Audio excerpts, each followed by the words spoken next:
Hi friends, welcome back to Soumya's cooking channel. ನಾನಿವತ್ತು ಒಂದೊಳ್ಳೆ snacks ಜೊತೆ ಬಂದಿದ್ದೀನಿ. ಏನಪ್ಪ ಅದು ಸ್ನ್ಯಾಕ್ಸ್ ಅಂತ ಅನ್ಕೋಬೋದು. ಒಂದೊಳ್ಳೆ ಪಕೋಡದಲ್ಲಿ ಏನು ವಿಶೇಷ ಅಂತಲೂ ನೀವು ಕೇಳ್ಬೋದು. ಸೊ ಇವತ್ತು ನಾನು ಬಾಳೆಕಾಯಿ ಬಳಸಿ ಪಕೋಡ ಮಾಡ್ತಾಯಿದ್ದೀನಿ. ಇದಂತೂ ತುಂಬಾ ಟೇಸ್ಟಿಯಾಗಿರುತ್ತೆ, ಹಾಗೆ ಹೆಲ್ತಿ ಕೂಡ ಹೌದು. ಸೊ ಇದನ್ನು ಮಾಡೋದು ಹೇಗೆ, ಬೇಕಾಗಿರುವಂತಹ ಇಂಗ್ರೀಡಿಯೆಂಟ್ಸ್ಗಳೇನು ಪ್ರತಿಯೊಂದು ಈ ವಿಡಿಯೋದಲ್ಲಿ ತೋರಿಸ್ತೀನಿ. ಸ್ಕಿಪ್ ಮಾಡದೆ ಕೊನೆವರೆಗೂ ನೋಡಿ ಅಂತ ಹೇಳ್ತಾ ಇವತ್ತಿನ ವಿಡಿಯೋನ ಶುರು ಮಾಡೋಣ.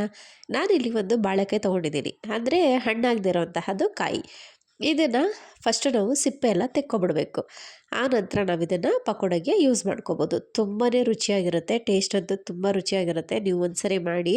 ಸೊ ಈಸಿ ಕೂಡ ಹೌದು ಮಾಡ್ಕೊಳ್ಳೋಕ್ಕೆ. ನಮಗೆ ತುಂಬ ಹೊತ್ತು ಬೇಕು ಅಂತ ಅವಶ್ಯಕತೆ ಇಲ್ಲ. ಆರಾಮಾಗಿ ಕ್ವಿಕ್ಕಾಗಿ ನೀವು ಪಕೋಡ ಮಾಡೋಕ್ಕೆ ಎಷ್ಟು ಟೈಮ್ ತೊಗೋತೀರೋ ಅದೇ ಥರ ಇದು ಕೂಡ ಅಷ್ಟೇ ಟೈಮಲ್ಲಿ ತುಂಬಾ ಟೇಸ್ಟಿಯಾಗಿ ಮಾಡ್ಕೋಬೋದು. ಸೊ ಈಗ ನಾನು ಮೇಲ್ಗಡೆ ಇರುವಂತಹ ಸಿಪ್ಪೆ ಎಲ್ಲ ತೆಗೆದಾಗಿದೆ. ಅದನ್ನು ನೀರಲ್ಲಿ ನೆನೆಸಿಟ್ಕೊತಾ ಇದ್ದೀನಿ. ನೀರಲ್ಲಿ ಯಾಕೆ ಅಂತ ಅಂದರೆ ಎಲ್ಲರಿಗೂ ಗೊತ್ತಿರುತ್ತೆ, ಸಾಮಾನ್ಯವಾಗಿ ಬಾಳೆಕಾಯಿ ನಾವು ಹಾಗೆ ಇಟ್ಟರೆ ಬೇಗ ಕಪ್ಪಾಗುತ್ತೆ.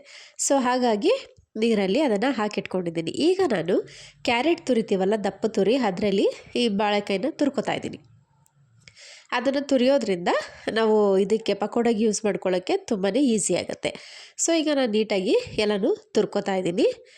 ಇದು ಒಂದು ಬಾಳೆಕಾಯಿ ತೊಗೊಂಡಿದ್ದೀನಿ. ನೀವೇನಾದರೂ ಜಾಸ್ತಿ ಜನ ಇದ್ದರೆ ನೀವು ಜಾಸ್ತಿ ಯೂಸ್ ಮಾಡ್ಕೋಬೋದು. ಸೊ ಈಗ ನಾನು ಎಲ್ಲನೂ ಕೂಡ ತುರಿದು ನೀಟಾಗಿ ಇಟ್ಕೊತಾ ಇದ್ದೀನಿ. ಈಗ ಇದನ್ನು ಮಾಡೋದು ಹೇಗೆ ನೋಡೋಣ ಬನ್ನಿ. ಇದು ಏನು ನಿಮಗೆ ಕೈಗಂಟೋದಾಗಲಿ ಲೋಳೆ ಥರ ಆಗಲಿ ಏನೂ ಆಗಲ್ಲ, ತುಂಬಾ ಚೆನ್ನಾಗಿರುತ್ತೆ. ಈಗ ಒಂದು ಪಾತ್ರೆ ತೊಗೊಂಡಿದ್ದೀನಿ. ಅದಕ್ಕೆ ನಾನು ತುರಿದಿಟ್ಕೊಂಡಂತಹ ಬಾಳೆಕಾಯಿನ ಇದಕ್ಕೆ ಹಾಕೋತಾ ಇದ್ದೀನಿ. ಇದನ್ನು ನಾವು ಬೇಯಿಸೋದು ಬೇಡ, ಏನೂ ಬೇಡ, ಹಾಗೇ ತುರಿದು ಇಟ್ಕೋಬೋದು. ಈಗ ನಾನಿಲ್ಲಿ ಉದ್ದುದಕ್ಕೆ ಸ್ವಲ್ಪ ಸಣ್ಣದಾಗಿ ಕಟ್ ಮಾಡ್ಕೊಂಡಂತಹ ಒಂದು ದೊಡ್ಡ ಸೈಜ್ ಈರುಳ್ಳಿನ ಹಾಕೋತಾ ಇದ್ದೀನಿ.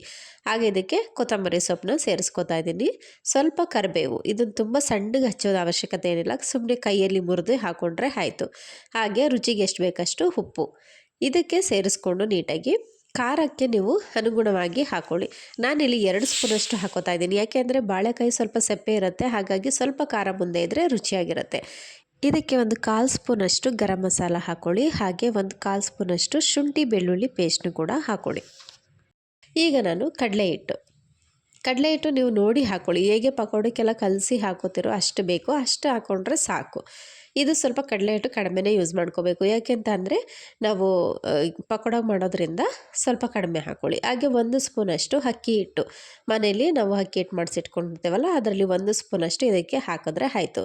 ಫಸ್ಟು ನೀವು ನೀಟಾಗಿ ಎಲ್ಲನೂ ಮಿಕ್ಸ್ ಮಾಡ್ಕೊಳ್ಳಿ. ಏಕೆಂದರೆ ಬಾಳೆಕಾಯಿನೂ ಸ್ವಲ್ಪ ನೀರು ಬಿಡೋದ್ರಿಂದ ನಮಗೆ ನೀರಿನ ಅವಶ್ಯಕತೆ ಎಷ್ಟಿದೆ ಅಂತ ಗೊತ್ತಾಗುತ್ತೆ. ಹಾಗಾಗಿ ಫಸ್ಟು ನಾವು ನೀಟಾಗಿ ಮಿಕ್ಸ್ ಮಾಡಿಕೊಂಡು ಆನಂತರ ಸ್ವಲ್ಪ ಒಂದೊಂದು ಸ್ಪೂನಷ್ಟು ನೀರು ಹಾಕ್ಕೊಂಡು ನೀಟಾಗಿ ಕಲಿಸ್ಕೋಬೇಕು.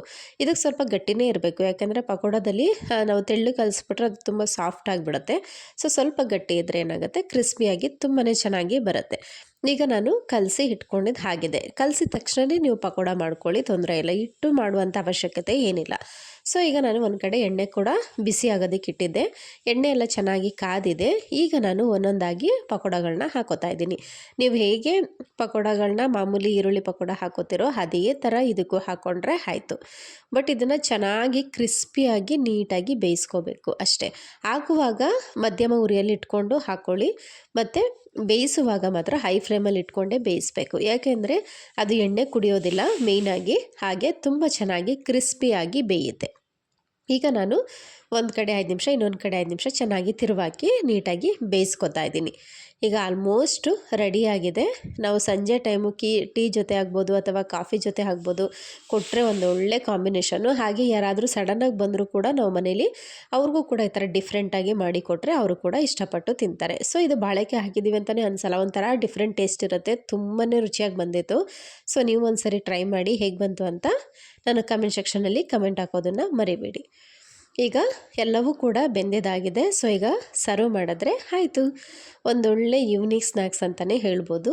ಬಿಸಿ ಬಿಸಿ ಬಾಳೆಕಾಯಿ ಪಕೋಡ ರೆಡಿ. ಈಗ ಮಳೆಗಾಲ ಆಗಿರೋದ್ರಿಂದ ಈ ಥರ ಮಾಡಿ ಕೊಟ್ರಂತೂ ಎಲ್ಲರೂ ಮನೆಯಲ್ಲಿ ಇಷ್ಟಪಟ್ಟು ತಿಂತಾರೆ. ಸೊ ಇನ್ನೊಂದು ಬ್ಯಾಚು ಕೂಡ ನಾನು ಹಾಕ್ಕೊಂಡು ಅದೇ ಥರ ಎಲ್ಲ ನೀಟಾಗಿ ಕ್ರಿಸ್ಪಿಯಾಗಿ ಬೇಯಿಸ್ಕೊತಾ ಇದ್ದೀನಿ. ಸೊ ಈಗ ನೋಡಿ ಸರ್ವ್ ಮಾಡಿದ್ದೀನಿ. ಎಷ್ಟು ಚೆನ್ನಾಗಿ ಬಂದಿದೆ ಗೊತ್ತಾ, ಒಂದು ಚೂರು ಕೂಡ ಎಣ್ಣೆ ಕುಡ್ದಿಲ್ಲ, ಅಷ್ಟು ಚೆನ್ನಾಗಿ ಕ್ರಿಸ್ಪಿಯಾಗಿ ಒಳಗಡೆನೂ ಬೆಂದಿದೆ, ಮೇಲ್ಗಡೆ ಕೂಡ ತುಂಬ ರುಚಿಯಾಗಿ ಬಂದಿತ್ತು. ಸೊ ಈ ವಿಡಿಯೋ ನಿಮಗೂ ಇಷ್ಟ ಆಯಿತು ಅಂತ ಅನ್ಕೋತೀನಿ.